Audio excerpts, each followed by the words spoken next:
C'est l'heure de notre focus. Aujourd'hui, on va vous emmener en mer. Depuis avril 2015, Médecins sans frontières a affrété 3 bateaux qui sillonnent la Méditerranée centrale et orientale pour secourir les migrants qui tentent de rejoindre l'Europe, bien souvent sur des embarcations de fortune. Alors notre reporter a pu embarquer sur l'un de ces bateaux. Regardez ce reportage signé Marine Pradel.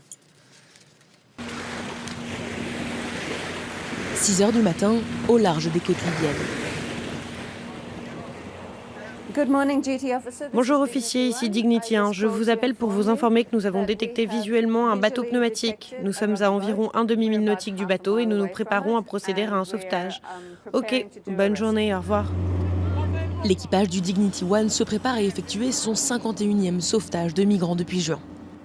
Sur le pont, chacun est à son poste. Un premier Zodiac part à la rencontre de l'embarcation. Tu le vois là-bas ?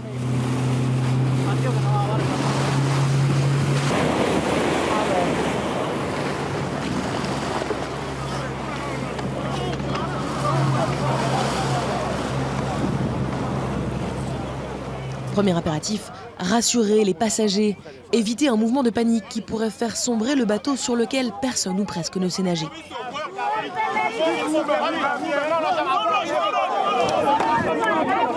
Il y en a pour chacun d'entre vous, je veux que vous restiez calme. Sur ce canot pneumatique, 74 hommes et 34 femmes, dont une grande majorité de Nigérians, des Ghanéens, des Sénégalais et d'autres ressortissants de pays d'Afrique. On commence par les femmes et ensuite on embarque tout le monde. On vous aime, mais vous ne dites pas où vous nous emmenez. Je vous ai dit qu'on vous emmenait en Europe. Les femmes sont transférées les premières, extraites du canot surchargé au prix d'un dernier effort. Les premières sauvées sont partagées entre les larmes, la joie et les prières. Merci Jésus, merci Jésus. Le débarquement est bien rodé. Restez bien chacune à votre place et ensuite, une par une, vous allez monter, ok ? Ce jour-ci, l'équipage d'MSF, humanitaires et marins sont 15 en tout pour gérer une centaine de rescapés.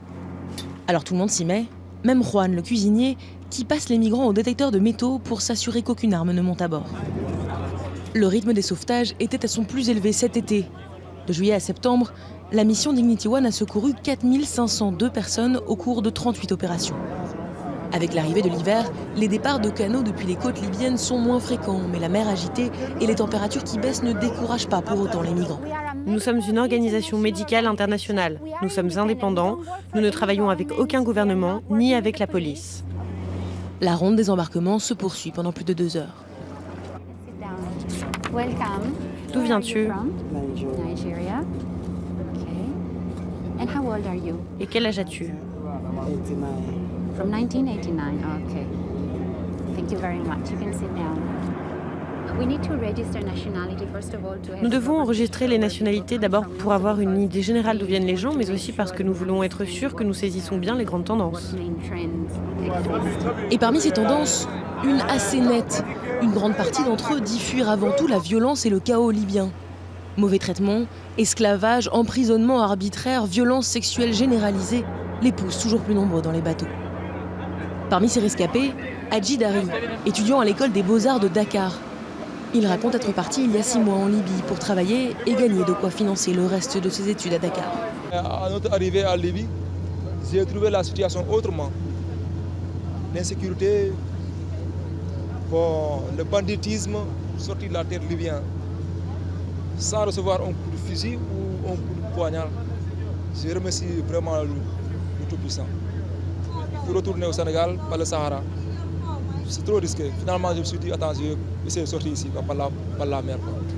Mais sur ce bateau, aujourd'hui, la grande majorité des rescapés sont nigérians. Clifford a 29 ans, elle a fui son pays il y a 2 mois, seule, via le Niger. Le bateau, c'est vraiment très effrayant. C'est une expérience affreuse. J'ai gardé ma tête baissée pour ne pas voir la peur sur le visage des autres personnes. Donc je me suis juste assise en fixant un point au sol et j'ai prié Dieu. Près d'un tiers des personnes secourues par la mission Dignity 1 sont originaires du Nigeria. Au Nigeria, diplômé ou pas diplômé, tu n'as pas de travail. C'est pour ça que les Nigérians fuient le pays. À bord, la tension du sauvetage redescend et beaucoup s'endorment. après plus de 8 heures d'angoisse en haute mer. Mais déjà, un autre bateau de migrants est repéré à proximité, signalé par le Centre de coordination des sauvetages maritimes. Basés à Rome, ce sont eux qui centralisent les appels au secours d'embarcations en détresse. Il est 10 heures et les Zodiacs d'MSF reprennent leur balai.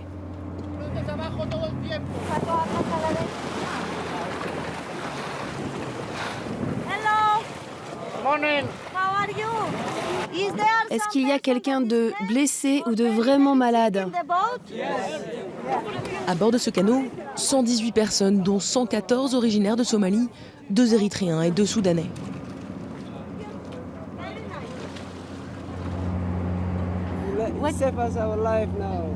Les mineurs sont identifiés pour s'assurer qu'ils soient pris en charge comme tels à leur arrivée en Italie. Est-ce que tu peux me dire quel âge tu as? 11 ans? Ok, je te donne ce bracelet. Ils sont 23 adolescents de moins de 18 ans sur ce bateau. Je suis content, super content. Je veux vivre en paix, tu vois. C'est pour ça que je suis parti dans un bateau en plastique. Sur le pont inférieur, dans l'hôpital de bord, un médecin et une sage-femme procurent les premiers soins.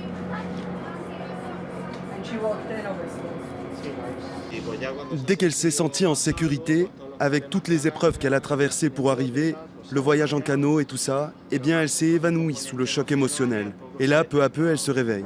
D'autres cas, plus graves, arrivent. 2 rescapés sont atteints d'infections graves contractées au cours des mois de voyage entre la Somalie et la Libye. Mais parfois aussi, quelques bonnes nouvelles, comme il y a 2 semaines, et la naissance in extremis d'un bébé camerounais miraculé. 16 heures, 2 vedettes des gardes-côtes italiens abordent le Dignity One. Ce que nous allons faire, c'est que nous allons vous transférer tous sur un autre bateau. Et cet autre bateau va vous emmener en Italie. Les migrants sont transférés à Lampedusa. Depuis 6 mois, MSF interpelle l'Union européenne sur l'hécatombe en Méditerranée centrale. L'Union a répondu en déployant depuis le 7 octobre, dans le cadre de l'opération Sophia, 9 bâtiments de guerre européens et 1300 militaires pour arrêter les passeurs.